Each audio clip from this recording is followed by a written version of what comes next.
മുറ്റത്തെ പാടത്തെ കുടുംബത്തിൽ 1910 ഓഗസ്റ്റ് 19 അണുകുട്ടി എന്ന അൽഫോൻസ ഭൂജാതനായി.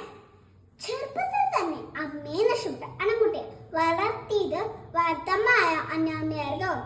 ഒരിക്കൽ നഴ്സറി ആണെന്ന് ആഗ്രഹിച്ച അണുകുട്ടി ഭരണം കാരണം ക്ലേരമഠത്തിൽ പ്രവേശിച്ചു. വിശ്വാസവും സ്നേഹവും സൈന്യവുമാണ് വിശുദ്ധവതയ്ക്ക് അയക്കാൻ ദൈവം തീരുമാനിച്ചത്. സ്നേഹമാണ് ബാത്തിലെ പ്രഥമ അൽഫോൻസമ്മ ദൈവം ഉയർത്തിയത്. എനിക്ക് സൈനികർ തരുക, സൈന്യ ശക്തി തരുക എന്ന് പറഞ്ഞ് ഈശോയോട് വാശി പിടിച്ച വിശുദ്ധയാണ് അൽഫോൻസമ്മ. 36 വർഷങ്ങൾക്ക് ശേഷം ജൂലൈ 8 വിശുദ്ധ അൽഫോൻസമ്മ ലോകത്തോട് വിട പറഞ്ഞു. 2008 ഒക്ടോബർ 12 ബെനഡിക്ട് 16 പാപ്പ എളിയ സന്യാസിയെ വിശുദ്ധയെ പ്രഖ്യാപിച്ചു.